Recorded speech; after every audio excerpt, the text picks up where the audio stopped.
Come on in. Thanks for coming through to Healthy Mentality Live. Kick your feet up, grab your water or your protein shake, and join in the conversation. I'm your host, Charles, also known as RMZ. If you haven't already, please take a moment to smash those like and subscribe buttons. And if you're watching on the mobile app, throw some hype my way. All of it helps the channel to grow. Let's get this channel to 5,000 subscribers with the hurry upness. Also, I've partnered with Fridays. And if you're uninsured, underinsured, or branded GLP-1s just aren't in the budget for you, Fridays has you covered. They offer compounded GLP-1 options at accessible prices with no membership fees. And that includes your lab work, unlimited provider visits, nutrition coaching, dietitian support, and live workout programs. They also provide access to TRT for all you men out there, and powerhouse supplements like Samoralin and NAD+. They even have a meal delivery service for an additional charge. You can use the link in the description of this video and the code RMZ to get a $150 discount on your first order. A reminder, there are 2 GLP-1 meetups coming up. The first one is in Atlanta on June 27th. Then there's one in Dallas on October 17th. Check the link in the description for details and for your tickets. Also, a big shout out to all the channel members out there, the big Zeppers.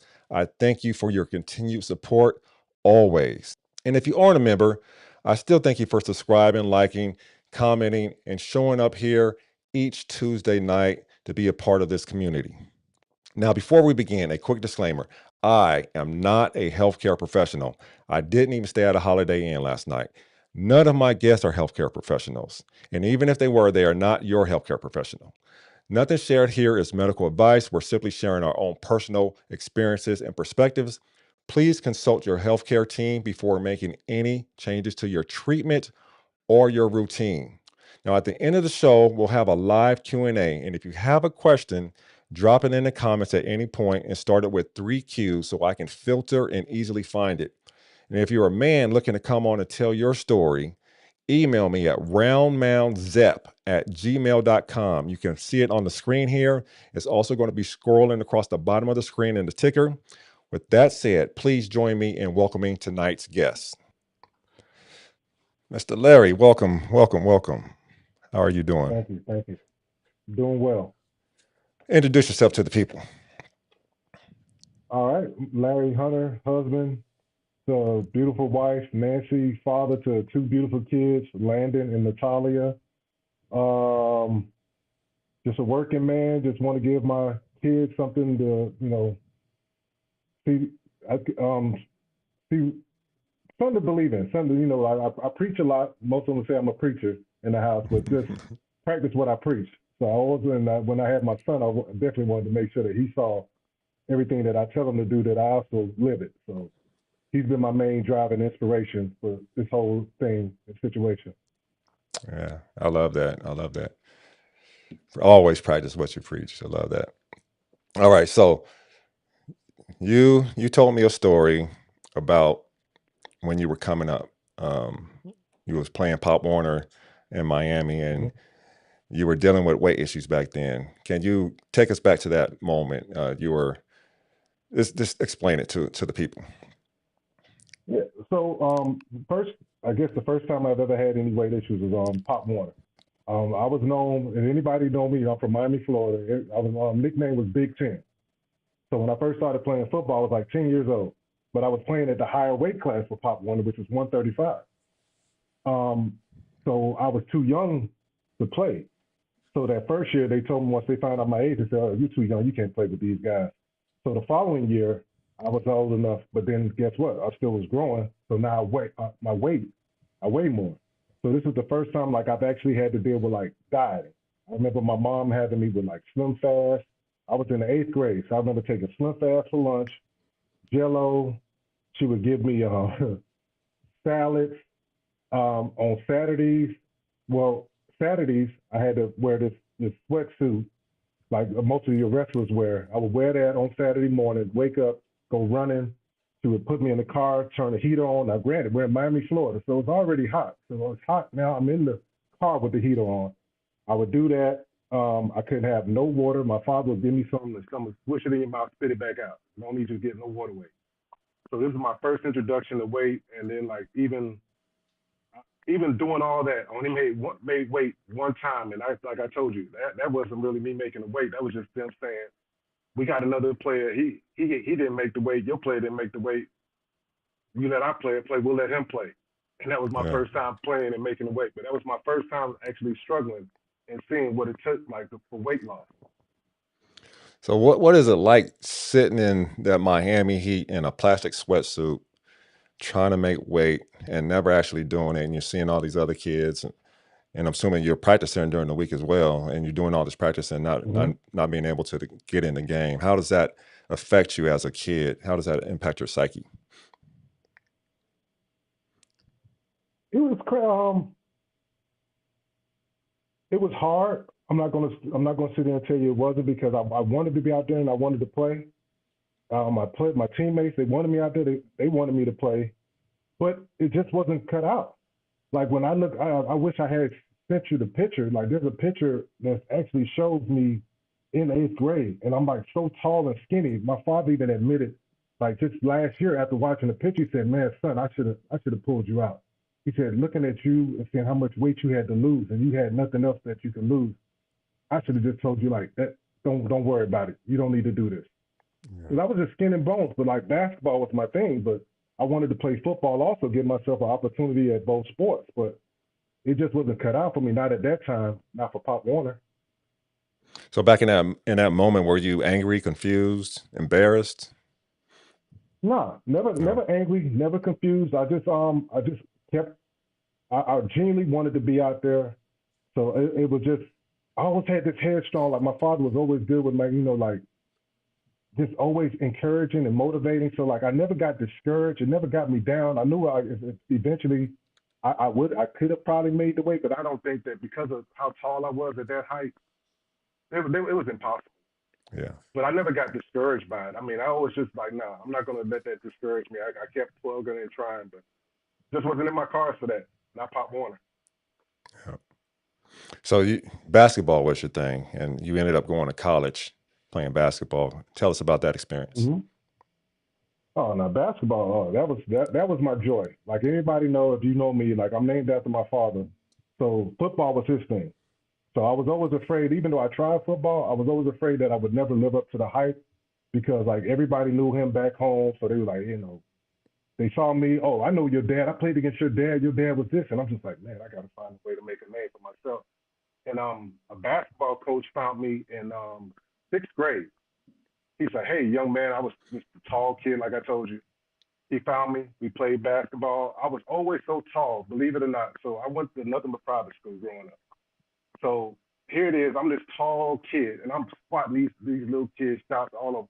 And my dad actually got to a point where he had to always bring my birth certificate to the games because his parents would be like, "This kid is not. He's not 10. He's not 11."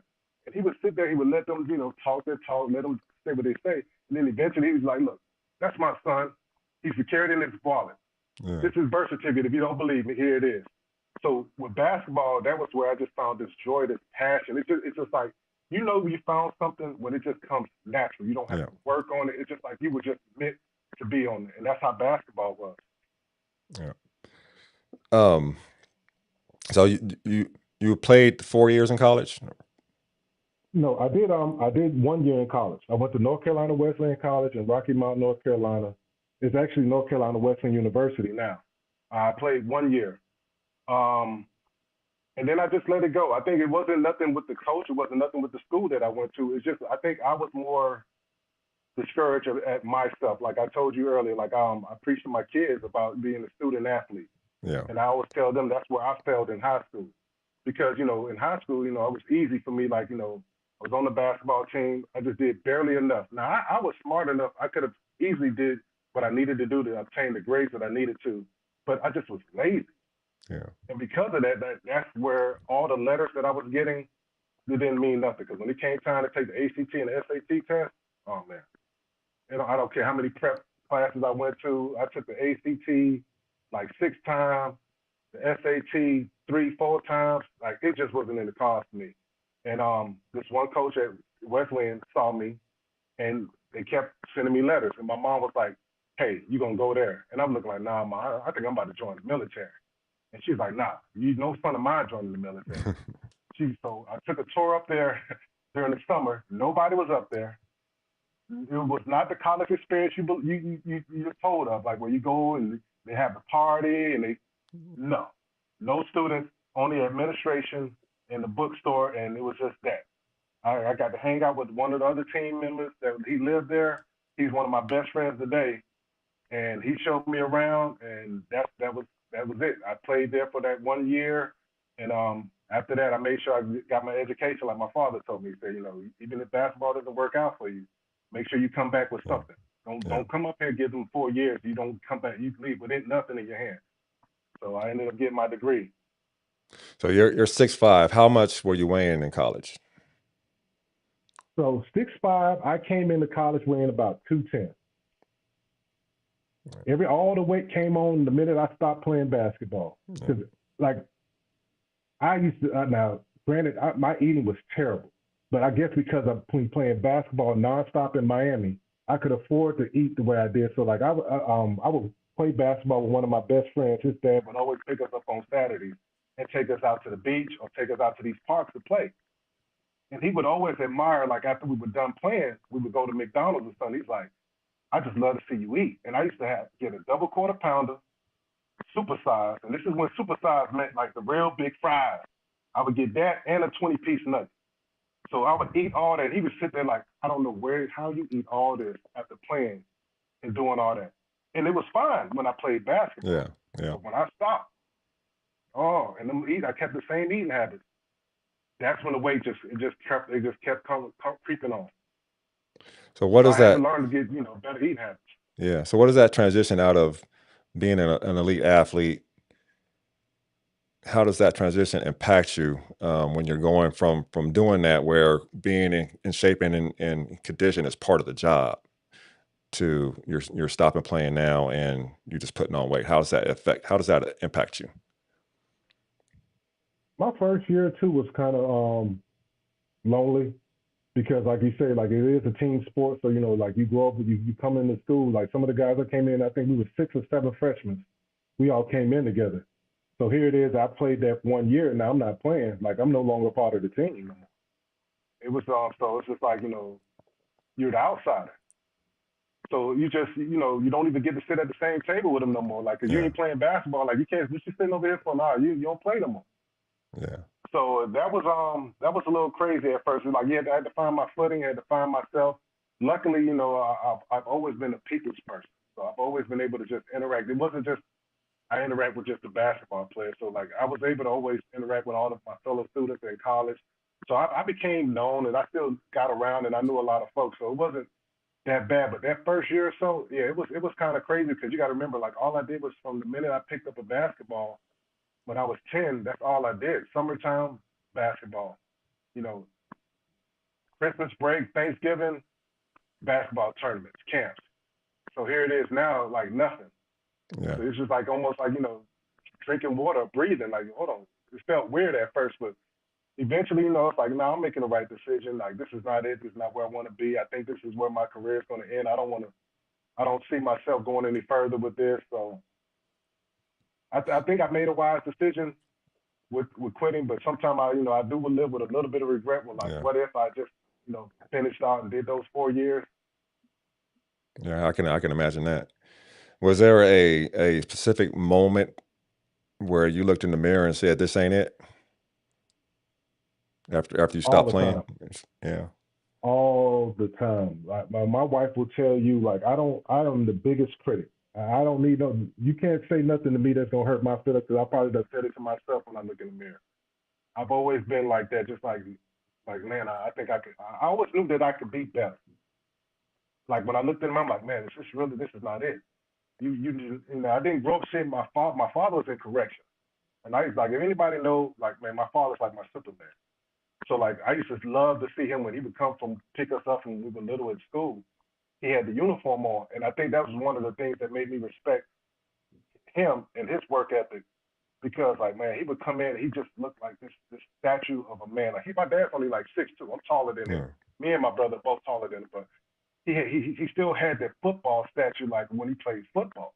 Yeah. And he always represented the uniform that he wore. And I think it kind of fell on me because even when I got into law enforcement, I was in there for a little bit, 8 years.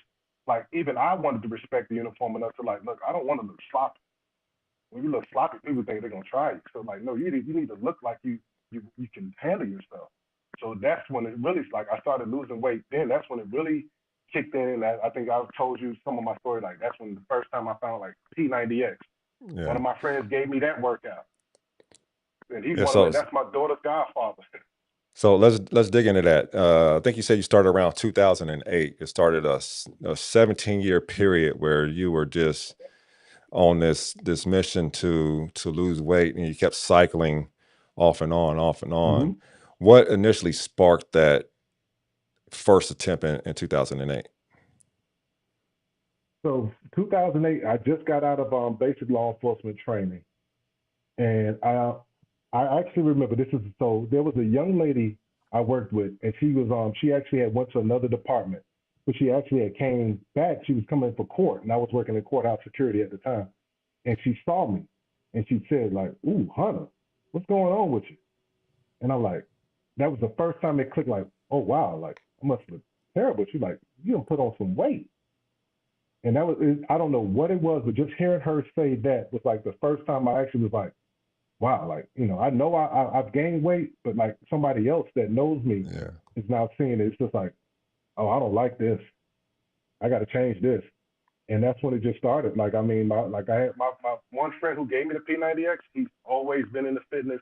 He's always been the kind of friend that you got around you. If you got any friends, he's that one friend that had the shirt off all the time, always Yeah. showing off, always had the summer body. He was always ready. And I was like, I'm gonna get like that one day. He was like, look, let me give you this workout. Try this. I tried it. You may like it. I know you don't like to go to the gym, so try this at first. And that's what started. I started with P90X. Um, any Beachbody product they had, I probably had it. You say I had P90X, I had Insanity, I had Insanity Asylum, I had the other Insanity, and I still had that Insanity. And that's still, I never even opened that one, but it's still in my garage. Do you remember how much you So got up to when you started in 2008? at, at my heaviest, I was at 323 pounds Mm. at my heaviest. And that's just the one time I hopped on the scale and seen it. Who knows what it may have been if on a good day, but at my heaviest, yeah, 323. And at one point, you got down to 242. What did that feel like? 242 felt awesome. Um, but I always felt like, man, I don't know what it was. Like I could always get to 240. And it seemed like I would always somehow find a way to self sabotage. I don't know what it was. Always like I'd be like, oh, you know what? You can let your foot off the gas. Yeah, you can go ahead and have some cookies. And Yeah. before you know it, that cookie on the weekend turned into now you got a week. Now you got a month. And before you look back in the mirror, you done packed on another 20, 40 pounds. All that hard work just wasted. I can I can relate to that. I can relate. Yeah. Because even my wife would tell you, like, I'm very adamant about health and fitness, but she would sit there and tell you, she said, but man, when you fall off the rails, well, you fall off bad. She seen me one day, like on weekends, I would bake cookies, and she'd be like, oh, okay, you baked 24 cookies. She's like, she'll come back the next day, like, hey, where the cookies at? I'm like, oh, ain't no more cookies. They all gone. She's like, you ate them all in one night? I'm like, yeah, it was one of them nights. See, you, so you I was speaking I, my I was my own language. worst enemy. You Yeah, speaking I my was my language. worst enemy. Yeah. So All right, let's go through this list of things that you okay. tried over this 17-year period. Like you already mentioned some of these: P90X, Insanity, Insanity Asylum, Les Mills Combat, Body Beast, Mm-hmm. CrossFit, gym memberships, Tonal, and a home gym. What kept you going Yeah. from one thing to the next, trying to hit your goal? I never was satisfied. I always just felt like that I always wanted more. I just never was. I just knew that I was the weight that I had on me wasn't supposed to. I knew I could do better. But it just I had to find that love for myself. I tell people all the time, like I tell you, when I look back now at this journey that I've taken, it's like, man, I really didn't love myself like that. Yeah. Because if I did, I wouldn't have treated my body the way I treated it. And it wasn't just always the eating. I mean, it was just even like, sometimes work would be kind of stressful and it'd be like, okay, I'm gonna treat myself. I'm gonna have a drink on the weekend. Well, it's all right to have a drink or a glass, but you finishing a whole bottle. Like that's a little, you got issues. So it would always be like, the weekend come, I have a bottle. Bottle gone come Sunday. And it'd be like it just would keep replaying like that. And before you know it, you have the drink, you have your eating, and the eating habits were bad. I would eat out all the time, and then God forbid, hey, I was in law enforcement, so sometimes we were able to eat sometimes for a little bit of nothing. So I go to Chick-fil-A and get a number one combo large with 3 cookies and an 8 count or a 12 count nugget. And before you know it, I'm up there telling the lieutenant, I'm like, hey, I need a new belt and a belt and some new uniforms because I done gained weight. Yeah. So it was just I had to find that love for myself, and like I tell people all the time, like the one thing I remember, and I think I told you this in my story was my mother. She was always adamant about me losing weight. She was always adamant about like some of my health concerns on my family side, on both of them, being hypertension, high blood pressure, diabetes, and she's like, and I was always the one like I'm the oldest of two, but my brother he can look at something, he's fine. Me, if I look at it, I'm gaining 20 pounds. Yeah. So I always had to work on losing the weight. And she just on her deathbed, like I told you, she couldn't even talk. But the one thing she could do was reach her hand up and touch my stomach and look at me and flick my stomach like, You need to handle that. You need to do something with that. Yeah. And that always stuck with me. Yeah, we gonna revisit that a little later. But Mm-hmm. isn't it interesting how, I mean, you guys have the same genetics, but your brother responds differently to food than you do. I think that's Mm-hmm. amazing. That's amazing. Because the funny thing with him was like how I tell you with the Pop Warner story is that he be the one kid, he could have his whole uniform on, cleats, shoulder pads, all that, and hop on the scale don't move. Me, I had to be in them in my birthday suit, and I'd be the last one with coaches around, the grown men just holding us like, all right, trying and get on the scale, and then I put one foot on there, bing, the needle go up. I'm like, Yeah. I didn't make the weight. So a little earlier you mentioned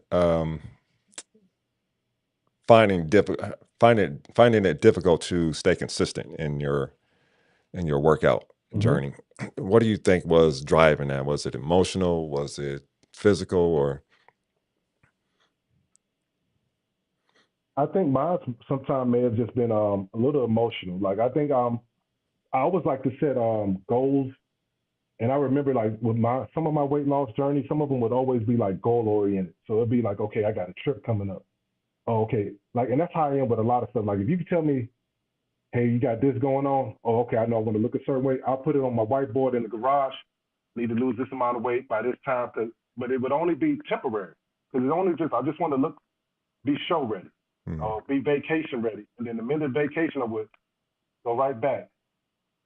So it was just things like that. I think the consistency, I just, oh man, I just tell you, like, I used to love food. I'm not going yeah, to story to you. yeah. Like, I starved myself. I ain't gonna, I'll say, yeah, I did starve myself sometimes because I told you about my diet. I've also tried vegetarian. I've tried pescatarian. I've tried 5 day or 7 day water fast. You name them, I've tried them.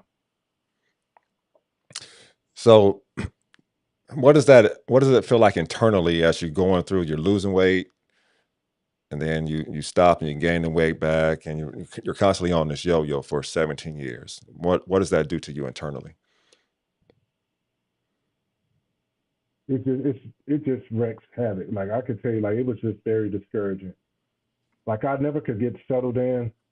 Like but I may buy a set of clothes because I lost a little bit of weight, but then I would never throw away my big clothes because I always knew like, oh, I'm gonna come back to that. Like where it's now, it's not like that, but it was always being just the seesaw up, down, Yeah. up, down. I remember my wife's like, this is not good. You need to pick a struggle. Which one is gonna be?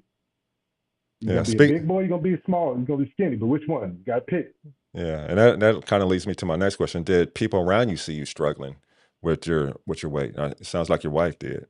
She saw the struggle with you. Was She there other saw people it outside of somewhat, but that though? yeah, but the wife, she loves me, so she sees it now more than anything, because like Yeah. she looks at the pictures and she'll still look and she's like wow, sweetheart, I really didn't know you was that big, and I'm looking like Mm, maybe I look at her and like how you didn't know? Like I knew I was this big, yeah. but but I guess when you love somebody, you love them in and out, so like you're not gonna you don't see that. And she didn't see that, but I knew that what I saw and when I looked in the mirror that I didn't like the person that I was, and that's why I was always trying to fix it and just struggling. I just had to find some ground, some traction, something that I Yeah. could stick with, something that just made it easier. Yeah. So good. That leads me to another question.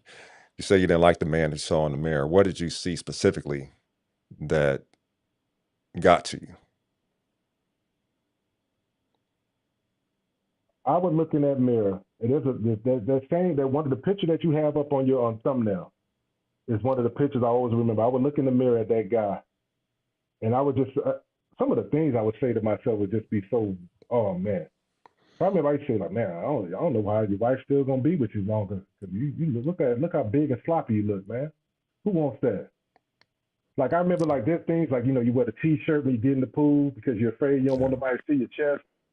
So you try to keep the t-shirt on till you hop right in the pool, or you wear a wife beater because you don't want to take your shirt off because you got your insecurities. You I didn't ride on roller coasters sometimes because I just didn't want to you know have the fear of like, oh, I'm trying to get on this. Oh, it ain't gonna click. Here we go. So those times I missed out on riding rides with my daughter and my son. I'm just like, I'm not gonna deal with that. But I just used to look at that person and be like, I just didn't like him. Yeah. That's not who I was. That's not the person I remember. It's just like I lost a little bit of that person. Like when I stopped playing basketball. So it's just like when I see it, I used to look in the mirror. I just like, man, this you? You really like that? Is this how you going? This is what you want your son to see? Yeah. Because I didn't have that growing up. I didn't see my father like that. So Yeah. why am I letting my son and my daughter see me like this? Yeah.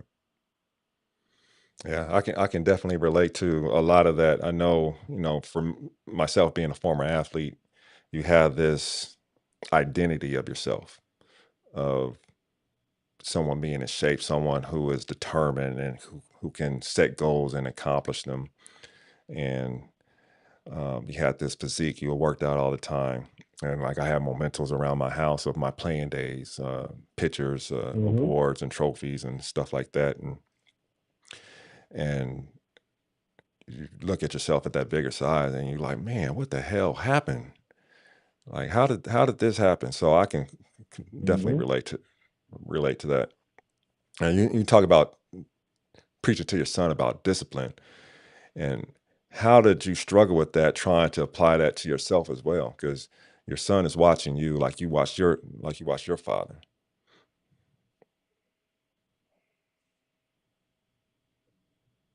That struggle was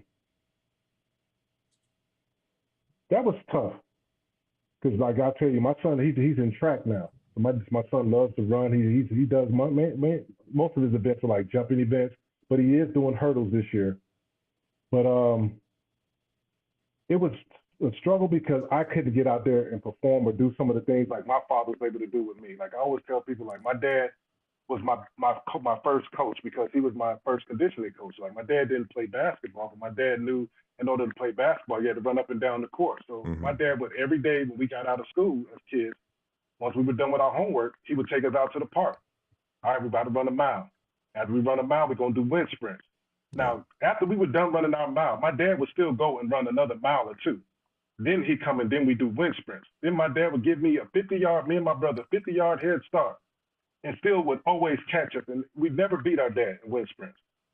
So you imagine you growing up and having this kind of father that's able to not only tell you when we played sports, I need you to do this, but then he can actually physically go out there and show you what he's asking you to do.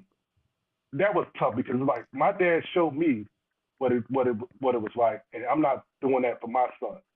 Yeah. So that's why I was just like, nah, because I've been preaching to my son hard work, determination. Like nothing comes easy in this world. You want something, Yeah. you got to work hard for it. But I wasn't living it. Yeah. So now this is where I'm at now with this role of life. I'm looking like now he sees it because I am working. Like I wake up like 2:45, 2:30 in the morning. I ain't got to be to work till 7, but I wake up, Yeah. I go work out, get my workout in by 5:30. Then I go to work. By this time, normally Eastern Standard Time, yeah, I'm already in bed. Yeah. But I wanted to your bless you because you've done so much for me watching you, and you've been an inspiration to me. So I was like, man, if I get a chance to do this interview with you, yeah, I'll stay up. I This is an honor. appreciate that. I appreciate Yeah, that for man. sure. All right, so we can apply discipline to various aspects of our lives, and one thing that I discovered is that my weight issue was one thing that was not about discipline. Did you come to find that out? And if you did, how did you feel with that burden being lifted? What you getting on a GLP-1 and knowing that it's a medical condition that you have really no control over.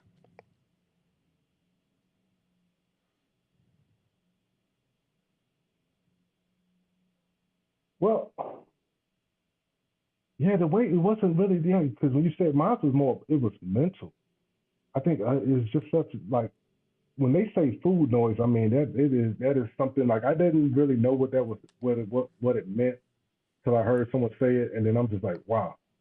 Because just to even take when you had that first, I think that first shot about day 3, and you're sitting up here and you're working and you're like, I ain't eating nothing, but I ain't hungry.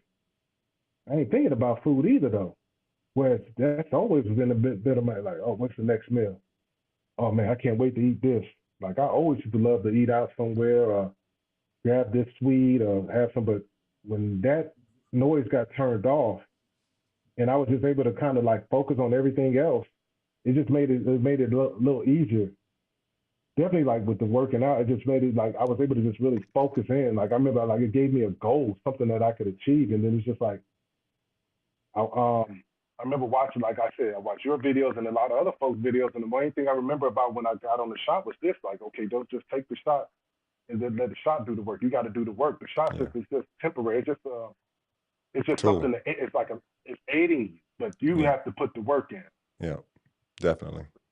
And what are you on? You're on Zepbound, right? I'm on Zepbound. Yeah, Okay. I'm on What do, 10 milligrams now. okay. You're on that Mac 10, huh? I'm on the Mac, but my doctor wants me to get. She's trying to get me about the 210, 215. So I think I'm going to titrate up. The highest I ever got up to was 12.5. So I'm after I got my next pen I take is 10 this next week, Monday, and then I go into my new prescription. I think I'm gonna go up to 12.5. I never felt like I never got to 15, but I'm thinking about I may try 15 also just to see. But I've been kind of trying to see how I can get past this two. I can't get past the 228, 227 mark. It's like Mm. I'll get 227, 228. Then on the weekend or Sunday, maybe 230. Then back to 227 and 233, 226. I'm like, come on. How long you been on 10? I've been on 10. I've been back on 10, I say about 2 months Okay. on 10. But Nice. I feel it's funny, you would think going up that you would lose more, but I think I lost more weight like at 7.5 and 5. Yeah. At 5 milligrams at 7.5 was my highest, like when I was dropping the weight. And then it felt like at 10, I got staggered. And then Yeah. that's why I went up to 12.5. But I felt like my biggest weight losses was at the 10 and, I'm sorry, at 7.5 and 5. Yeah. And all together, you've been on it a year, right? Or just over a year? Yep, Yeah. just over a year. March 25th was when I first started this journey. So I just made over a year. All right. So how did your wife respond to your commitment this time? So this time it's crazy because I think she saw something different in me this time around because everybody know like I'm all about my family. I'm gonna be there for them to see all their endeavors. I'm never gonna put work before them. So I'm never gonna work overtime. If I gotta be at my son's game or my daughter has something going on, they come first because like, you can't get the time back. Money come and go. The time you can't get that back. And I always wanted to be there to see them in their highs, their lows, and see them grow up. But my wife, when she seen me this go round, it was funny because like even now she's working out now, but she's been watching and she's just like, man, you've been a whole year. You've been working out a whole year now. You do realize that? And it started like actually like just going to my garage. I would wake up in the morning and I work out in my garage just Yeah. by myself. And the reason I do it by myself because I ain't got nobody else to worry about letting down but myself. Yeah. It's just me in there. And that's how I am now. Even when I go to the gym, it's just me. Yeah. I think about I'm killing the old Larry, and that's just the new Larry they're seeing. I want to make my 40-something-year-old self look better than my 18-year-old self. Yeah. I'm with you on that. So yeah, so I'm almost there, but like I tell them, I'm still cooking. I ain't ready to be let out yet and fed, but I'm still in the brewing. All right, Larry. Let's we put a pin in the discussion about your mom earlier. Let's go back to your mom. Mm-hmm. Describe her for us. Huh. Man, mom was my rock. Mom was my I wouldn't have my degree or I wouldn't be half the man I am if it wasn't for my mother. My father was the rock as far as sports. My mother was everything else. Everything else to me, man. If you talk about public speaking, being the father, the man I am in this house, as far as she was that. Like she would not let she would never I was because I'm the oldest, she would never let me be quit anything. So she was always hard on me. Um and she just pushed me. She was the only one. Like if my wife was here or my brother was here talking, they would tell you like if you want somebody to get Larry to do something, call mom up.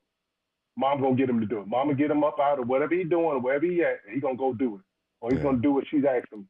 And that's what she was for me. And but she struggled. No, I ain't gonna say she struggled. She gave a good fight, and that's the fight when I'm down and I don't think I got another rep or another set of me. I think about my mom because like my mom had breast cancer. She died from breast cancer.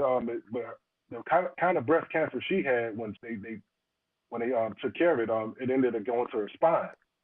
And they only gave my mom about 6 months to live. It was her and like maybe 3 or 4 other ladies had that same type of cancer. All of them died within a span of like 6 months. My mom had lasted like 2 years, and Yeah. we actually thought she had beat it, and then it just came back, and she couldn't walk, and then it just got to a point where God took her. But she was a God fearing woman, so I have no questions. I have no doubt that hey, where she's at.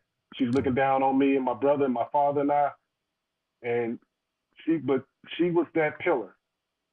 Yeah. She's the reason. Like I tell you all the time, man. Like, whew, that lady, if she ain't want me to join the military, she ain't want me to, and she wanted me to get my education. She's the reason why I stayed in school as well. Cause I told her at one point, like, Mom, I don't think the school thing gonna work out. I said, I was at every party, and I came in '97 and graduated in 04. You do the math clearly. I had a little too much fun. Yeah. But she said, no, you gonna stay. You gonna figure this out. You gonna do this. We're not gonna quit this. And that's what we did. We figured it out. Got that education, and that was definitely thanks to her. But she's still there with me. I Yeah. hear her voice, So and I sorry wake for up. your There's not a loss, day go man. by. Yeah, man. But I can see you Appreciate it light up talking about her. And I can see that all love day. and that light in you when you talk about her. So take us through the moment you communicated to me that on her deathbed she couldn't talk, but Mm-hmm. she reached out and grabbed your stomach or rubbed your stomach, and she was communicating to you about your weight, and you Mm-hmm. knew what she was saying to you. How did that moment hit you, and how did it affect you going forward?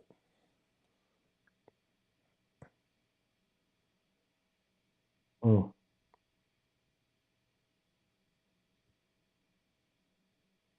Um, it was tough.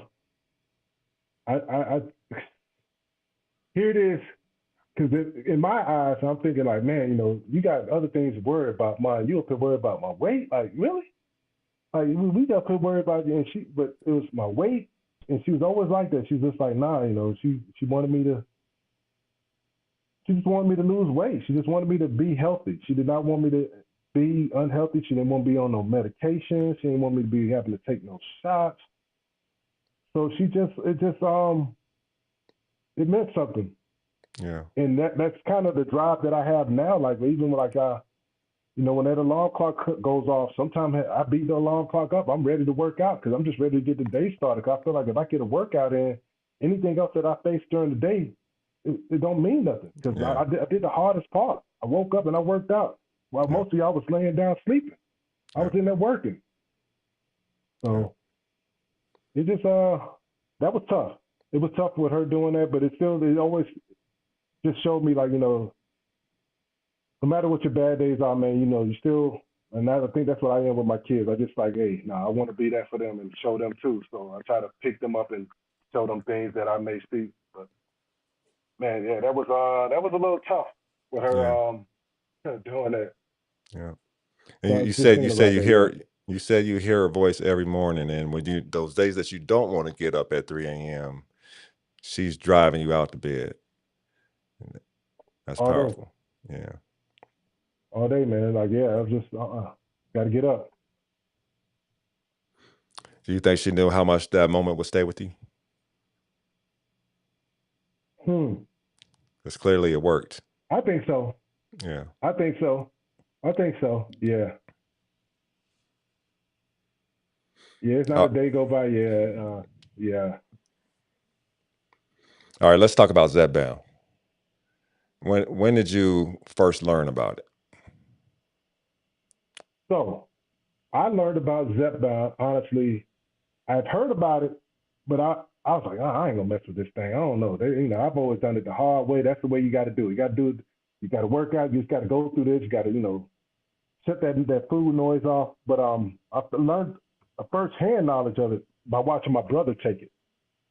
I said, I'm gonna let you be the guinea pig then. Since you want to be on Zepbound, you don't want to try to work out, do like I'm doing. You want to take the easy route out. Go ahead. So I watched him do it a whole year. Yeah, about a whole year because we had a family reunion, a cruise we were going on. And I watched him from that time when he started to when we got to the cruise, and I was just like, wow, like man, you look good. And I'm like, and you ain't work out either. You just kind of. I think he said he would go swimming, but he never really was a big weightlifter like that. So I'm like, but he had lost so much weight, and I'm like, okay. So when we got back, I told myself, I said in 2025, I said, yeah, I said the next time I go to my doctor that yearly, I'm gonna ask her about it. Now already I had issues where I was having dizzy spells a couple years prior to that. They hooked me up to the cardio. They had me do a stress test, get on the treadmill and do all that, check my heart. All that came out fine, but it would just be times when I would get up and I just get dizzy. So that was an issue. Then another time they said I was pre-diabetic. So that definitely when I went to the doctor to talk to them about it, that she was like, oh yeah, you're fine. You definitely a candidate for the shot. So I never looked back. I mean, now granted, I had to have them come by the house and do that first one because I don't know what it is about needles, but that first shot was the most scariest shot. That little old needle and my big stuff, and I'm still up there like, they're like, can you do it, bro? Now I take the shot, it don't even bother me. But that first Yeah, shot was the most scariest shot I could ever took. yeah. So there's a lot of stigma around GLP-1s, and Hmm. you was on the side of this the easy way out. How do you feel about it now? I would tell anybody that's out there if you're struggling and you've been going through it, you've heard Charles tell y'all, like I've been trying to do this since 2008. If you've been trying and you've been going through it, like I will tell you, like it does not hurt to give it a try. Why not? You tried everything else. What's gonna hurt? If your insurance is able to cover it, or if you're able to find a provider that can work with you and you can get the shot that way, try it. You have nothing to lose. So like I would tell anybody, like I have my own friends. I had like I told you, I have a friend now. He's on it, doing phenomenal. He asked me, and I just was blunt with him. I said, man, I'm on the shot. I take the shot, man. Like now people start to ask me now. I'm honest with them. Like, hey, I'm on the shot. This is not just me the hard work. I know y'all seen me do hard work before. This is not just all hard work now. This is Yeah, I take Zepbound. yeah, This works. If you take this shot and do this little bit of work, you get these results. yeah. What do you think that the medication is doing for you that the previous approaches weren't able to do for you? Is it a psychological thing, a physical thing? Apart from it, doing some regulation of your hormones. What do you think it's doing for you outside of that? It's got to be psychological when you venture it because like everything else is still the same, but just psychologically, I do not look at food the same way that I used to before. Yeah, Like it doesn't like me and my wife was just talking the other day and she was mentioning something like, oh man, I got a craving for this, and I be thinking to myself like, I don't have cravings like that no more. Like I eat, but I don't know. I no longer look at food as an enjoyment no more. It's just like this is something I need fuel. yeah, My car needs gas. That's what I am. I treat my body like, all right, I need fuel. I need some protein. I need some carbs, and that's what it is. And I measure all my stuff out. I weigh it out. I actually keep a log of my food that I eat, and I know how many calories I need. I know how much protein I should have, and that's what I'm trying to stick to just to get to my weight goal. But it's mentally it's something different. I don't know what it does to you, that stuff, but mentally my relationship with food is not the same. yeah, Like I don't sit there and overly indulge like I used to. I yeah. don't get that what is that they say you get? when you eat something that Dopamine hit. uh, I don't get that no more. Yeah. Yeah. Have you dealt with any side effects? No, no side effects. Constipation or? I'm not gonna say constipated. Now, movements ain't like they used to be. Yeah. If anybody know, but it's that's the only problem. If I had to point out anything that I've had, it would just be that. Just sometimes the bowels, irregular bowels. But other than that, nothing else. And what comorbidities were you dealing with when you started? Like you were pre-diabetic and high blood Yeah. So I pressure? was no. So they wanted to put me on high blood pressure medicine. That was a couple years prior to that, but I was like, nah, man, because I already heard when y'all put people on these medications, they can't come off. I said, you just tell me what I need to do, and I'm gonna do that.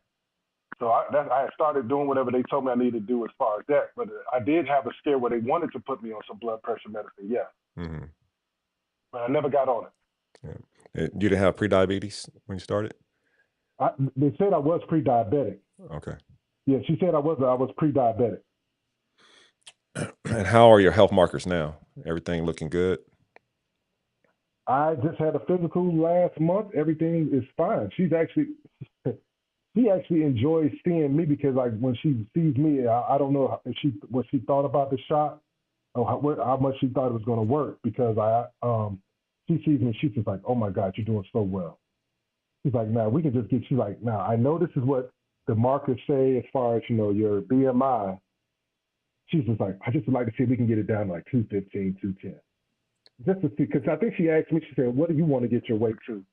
And I always tell my wife, like, I wouldn't mind getting back down to 210, 200. That was my playing weight. My Yeah. wife's like, you're 47 years old, baby. You ain't playing. Why you keep mentioning playing weight? You ain't playing no sport no more. Ain't playing is over with. That's because we remember how he looked back then at that weight. Exactly. That was prime Larry. So I'm looking like I want to get back to 210. But I'm fine. I think maybe if I get to 215, I think I have too much muscle on me now. Like honestly. Yeah. All right. So, do you think you're on it for the long term, or are you looking for an exit plan? I want to look for an exit plan. My doctor told me that I'm good to be on it long term. I don't want to be on this long term. I do want to see if I can try to stretch it out. I haven't gone to I know some of your videos I watch, I know I've heard you say sometime like you may go like take a shot, do 10 days or do 14 days and then Mhm. take your next shot. I haven't started that yet. I'm still doing every 7 days.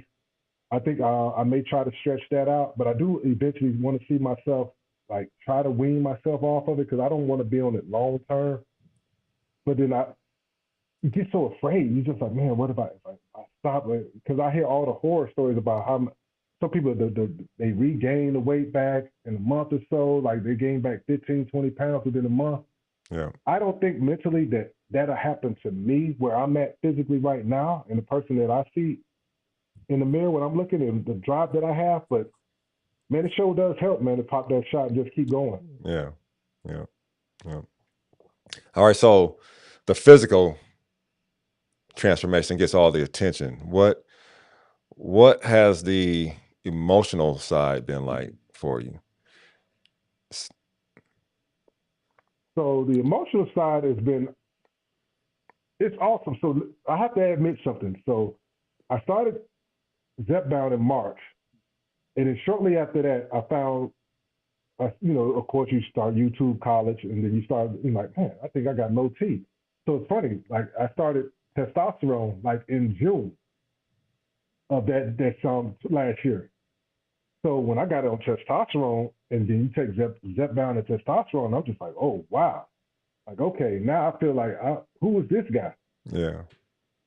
So when you talk about the mental aspect now, like mentally, I'm just like, man, there's not a room I can't step into. I don't feel like I don't own it. That's just mentally where I'm at. I feel like the 18-year-old again, Confidence is through the roof, huh? all day, Yeah. And all day. I put what go ahead, go ahead. go ahead. So I asked, what were you dealing with before you started TRT? What side effects So were you dealing before, man, I had no lack of drive. I was just always just I had energy, but not the kind of energy I thought I should have, Hmm. and then my just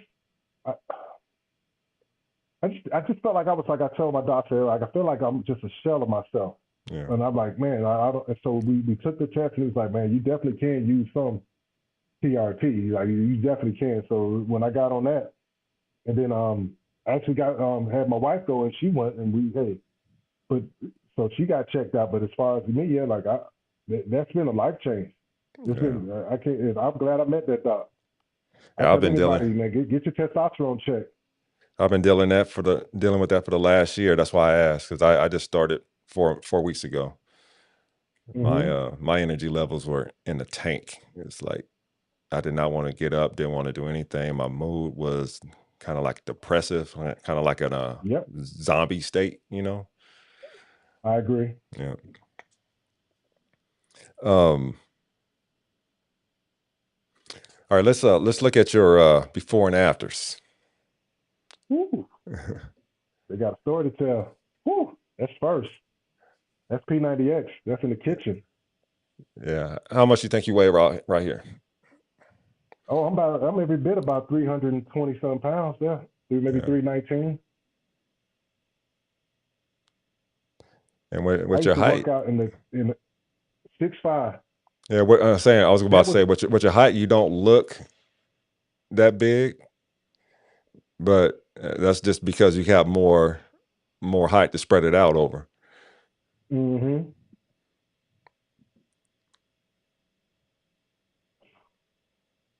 that About may be saying, bigger than the other picture. yeah. And this is in my current home where I live. So man, I don't even know if I hopped on the scale on that one. But whew, yeah, that's a 320. Mm,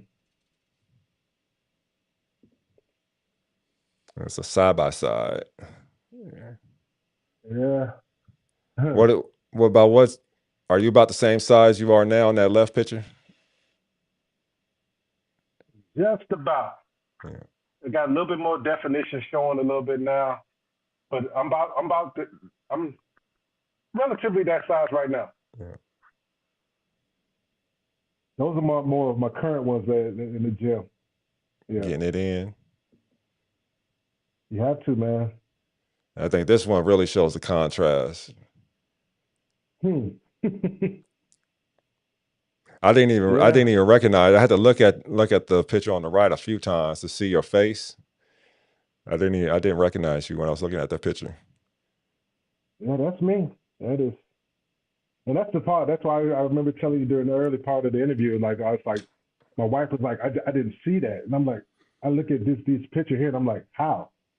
How could you not? Because I saw that. That's what Yeah. I saw. Looking Wow. good. You're looking good, brother.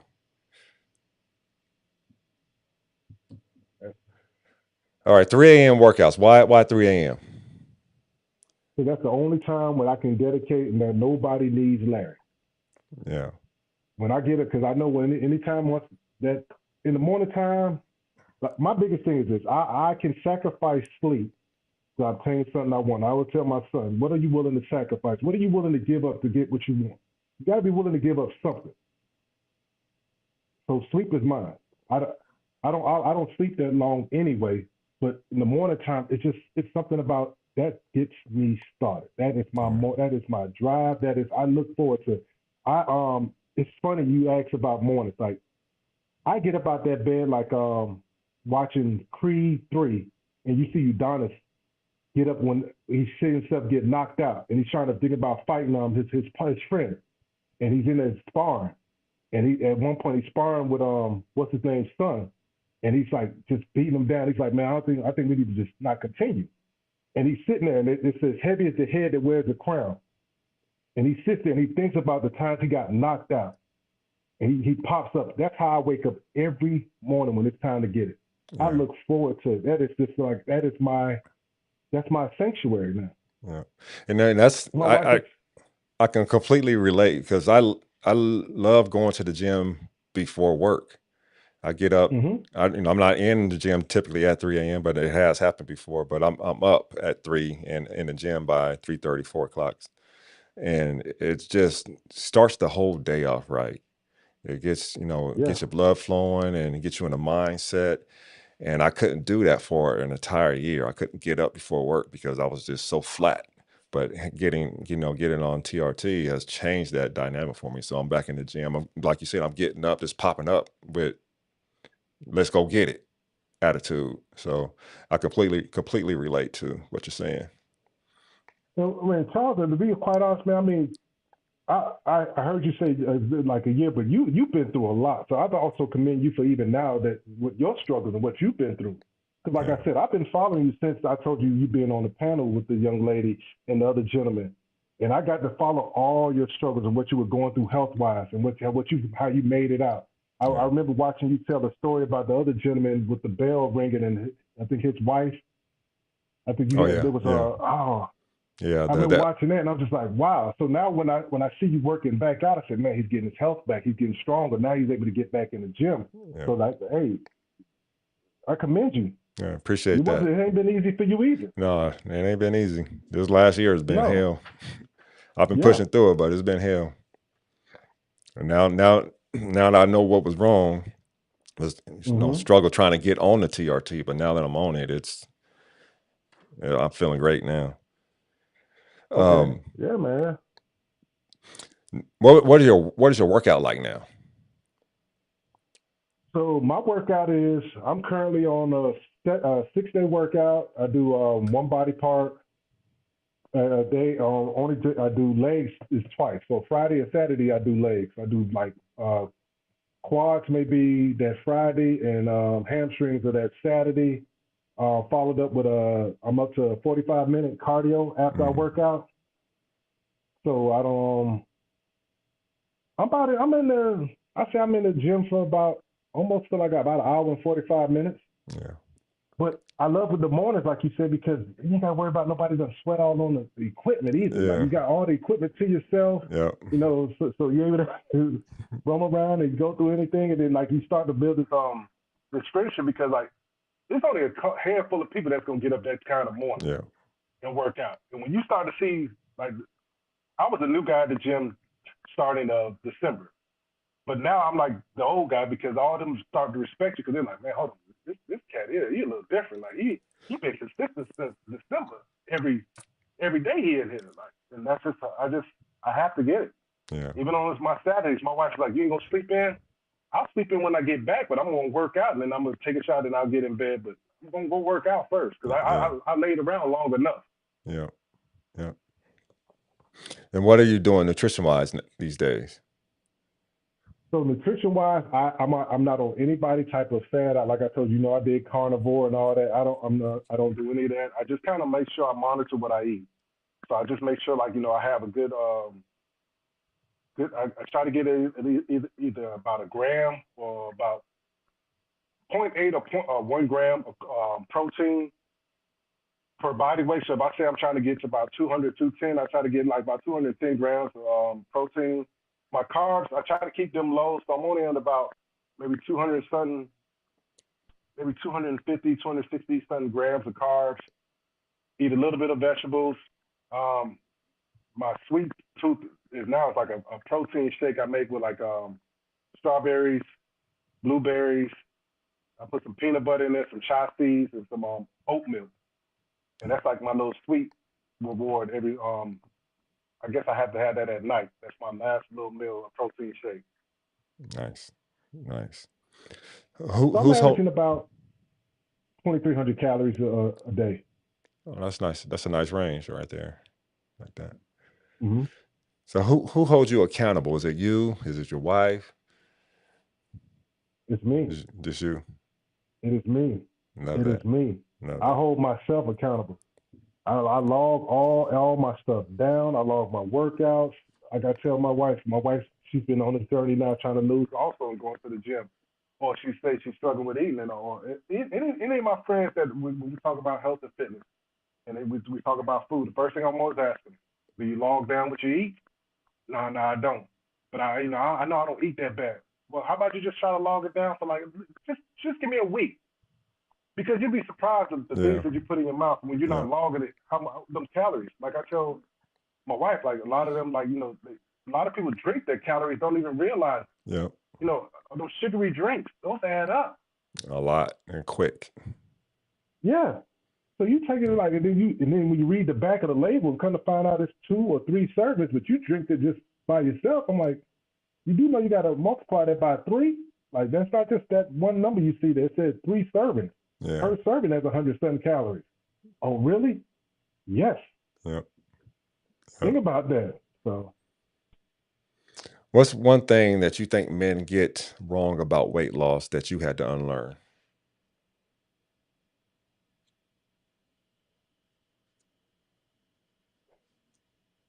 you can't outwork a bad diet. A lot of people think, man, I can eat what I want and then I just gonna go work it out. Like it don't work that way. Yeah. I would tell people that the biggest component of this whole fitness journey has been the kitchen. The workout is easy.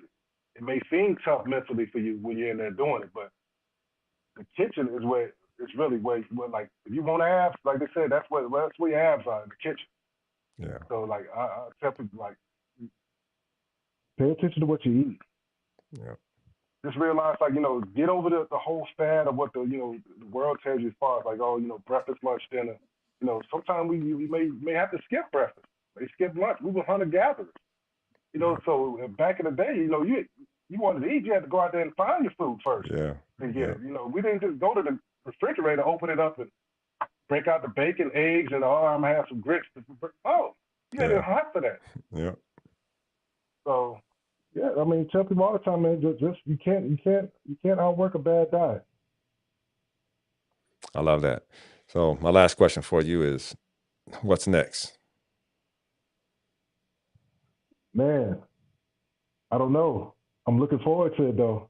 I am. I really don't know. I told my wife and I told one of my best friends I would not mind because as we get older as men, and you're an athlete like I was an athlete, you're always looking for something to compete, something to drive you, and that's the hardest part when you get older and you no longer, but you can no longer. You can still, I can still go out and play basketball if I want, but physically demanding that is and the taxing it is on the body, I don't know. But just challenging. Like so my next thing is like maybe you trying to do like a senior I thought about maybe senior like body weightlifting not weightlifting but bodybuilding competition like Hmm. for senior just to see if I physically can get my body there. So that's been like my main drive now, just like as I'm in there working out, just really focusing and homing in on that and hopefully like maybe seeing within the next year or so where that takes me. But all in all, like I tell them anyway, I just want to make sure like when my daughter or my son sees me that they looking like man, or when they friends see me, like man, your dad, that's what I want. Your dad Yeah. big man, like your dad, Yeah. yeah. Yeah. So Love that. All right, time for the Q&A. You ready? all day, Yeah, all let's right. go. First up is Mel B. Appreciate you, Mel. Super chat. Let me see. Make sure it's there. Okay. She wants to know, she wants to say, thanks, Charles and Larry. What a heartwarming interview. She's a fellow Miamian. Yes, Since you've ma'am. nearly met your weight goal, what's the next goal? So the next goal,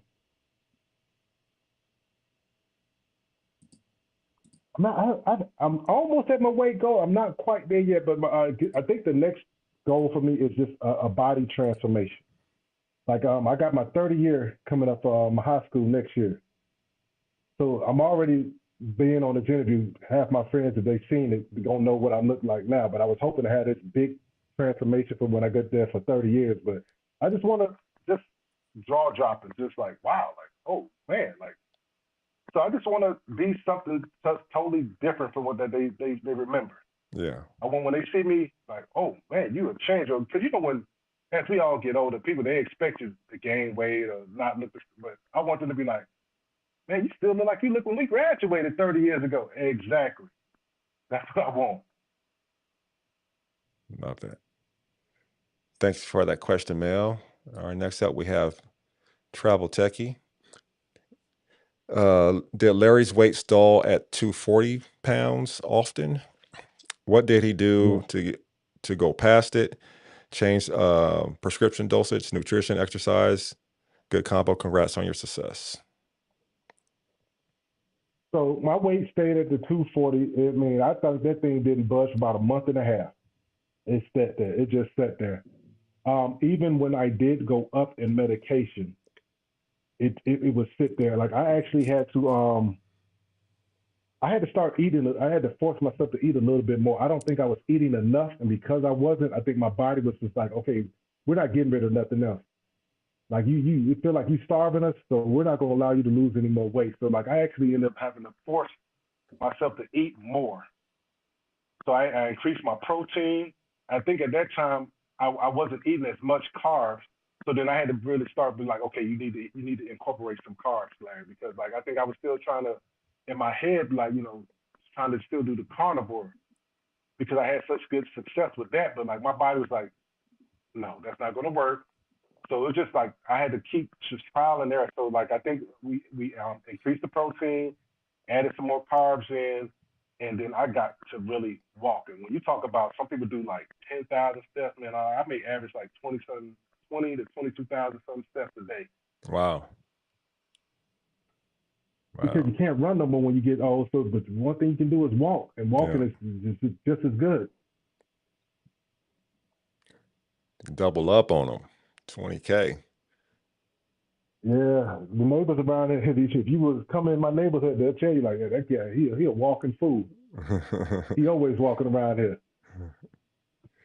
Great question, Travel Techie. Next up, we have Kevin. Kevin, former guest. How you doing, Kev?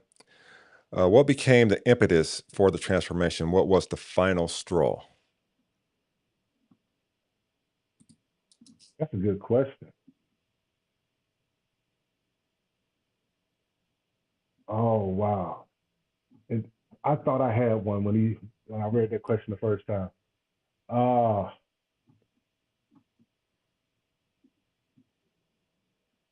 my final straw.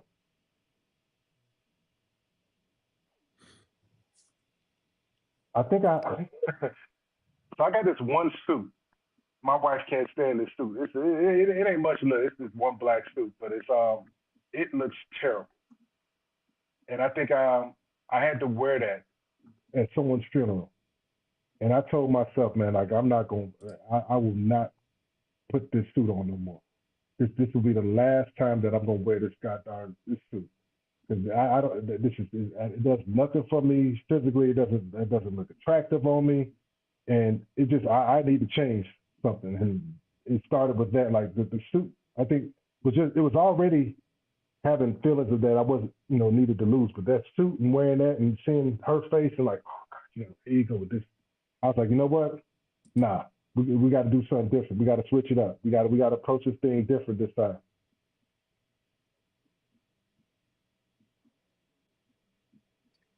Thanks for that question, Kev. I'm scrolling the chat for questions that didn't put the Q in front of it. There's always a few.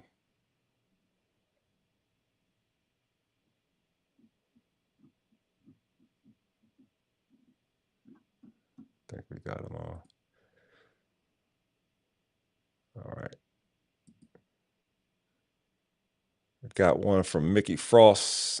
How to get access to? I think he's saying TRT instead of try. How did you get access to TRT?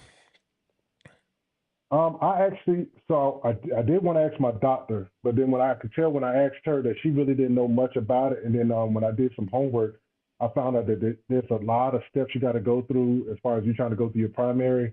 Cause I think they'll refer you to endocrinologist, and then endocrinologist going to test you, and then you're going to test you twice. So they're not going to take that first test. So I didn't want to go through all that.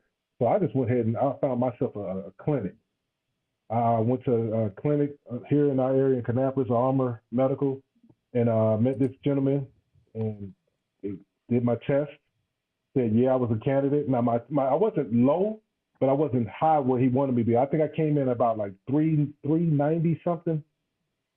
So he was like, yeah, you can use a little bit of TRT. So then that's how we got started. Yeah. For me, I went to a urologist as my primary for lab work, Hmm. and then she referred me to an endocrinologist, but I couldn't really get in with them, so I went to a urologist. But there are various methods to get to it. Now, Let's do they see. got you taking one, or do you take one shot a week, or they got you splitting your dose, taking it twice a week? Twice. I take half a meal twice a week. Okay. What about you? My doctor actually got. I'm up to 300. So he got me taking. I take 3 shots. So what, 100? Monday, Wednesday, and Or Friday. sorry, one meal, Yeah. one meal Uh, 3 times a yeah. week.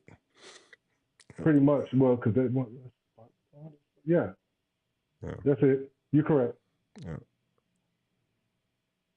So we got this. I'm almost close to what people say that's TRT plus almost, but not quite. Yeah, got this comment from Lovely11. She said, "Larry, my dad worked at corrections in Miami. The twins, Gant and Muhammad." She says, "You practically have the same life." Oh wow. Huh.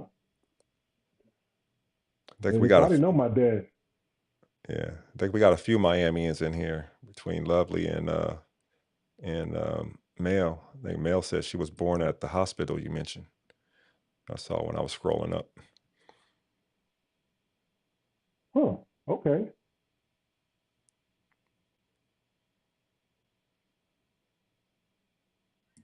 Uh, I wonder if this guy's getting banned. I swear. really. Okay. Uh,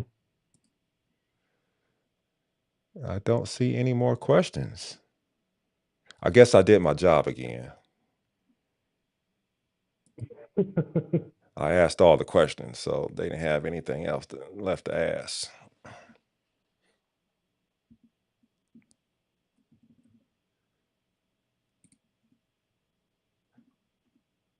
All right, I think that's it. I think that's it. Where can they follow you Yep. at? Um, it's funny. You asked me that earlier, and I was like, man, I don't even know what my Instagram. I have an Instagram, but I'm not. I'm not on it like that. But my Instagram is actually like Headhunter35 Yeah, on and IG. yeah, and that's linked down in the description of this video if anyone wants to follow him.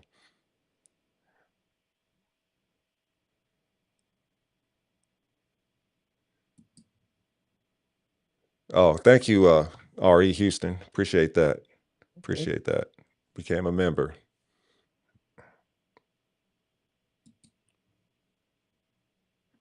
HJ Comedy. Appreciate you, brother. That is my daughter's godfather. That's the man that gave me P90X. Love it. We got another question. John Henry. Are your TRT injections sub-Q or IM? I am. And the glute. Yeah, I couldn't do it. I couldn't do that. I want Come on, sub-Q. man. Oh, we already I, do stuff too with the Zepbound. Yo, come on. I did. I, So, I want the funny, sub-Q. funny story. You thought doing the Zepbound was bad. You should have seen the first time my doctor had me try to do the TRT shot. He had me want to do in the thigh, Hmm. and he brought the needle out, and he was like, I'm gonna show you where to put it at." Now he had this other box, and I didn't know what it was at first. I'm like, well, what's in the other box? He's like, well, let's just see what you can do with the shot first. So in the box was another device where you can put the needle in, and it makes it easier for you to take the shot, give yourself the shot, because like you just put the needle in this device, you pull it back, and then you just have to click this green button and then push, and then it'll shoot the needle into you. But then you have to just squeeze it. You have to squeeze it in. But Hmm. that made it so much easier. But he was like, I just want to see if you can do the needle first. So of course, I brought the device because that was a selling point. I knew it. But like my biggest thing was after doing that, I was like, I got to at least see if I can get myself this shot one time. So I have done it. I don't need the device, but I just had to get over that. But yeah, I do in the muscular. Uh, I don't do the thighs no more because I'm just afraid of the veins and all that. So I just rather do just the glute. Yeah, I was worried about a couple things: the veins, the nerves, and Mm-hmm. scar tissue from multiple Yep. injections in the site. So I went sub Q since the efficacy is the same, and you don't experience the high which that you would do with intramuscular, if you're especially if you're only doing one injection a week. But it sounds like you're doing three, so you probably won't Yeah. experience that. Well, let me ask you this now. Do you when you're doing sub Q, do you not get the lump or anything from the oil buildup? Because okay, Nope. so your shot's not that much to where you have to. Okay, Yeah. That's the only downside that I saw from doing sub Q. But I'm only doing half a meal, so I never had that. I have had that when I was doing lipo B and lipo C injections, because I was doing 100 or 1 meal or 100 mm-hmm, units. So sometimes I would get that nodule where the liquid just will sit there for a while before it goes down. I haven't had that so gotcha. far with sub Q.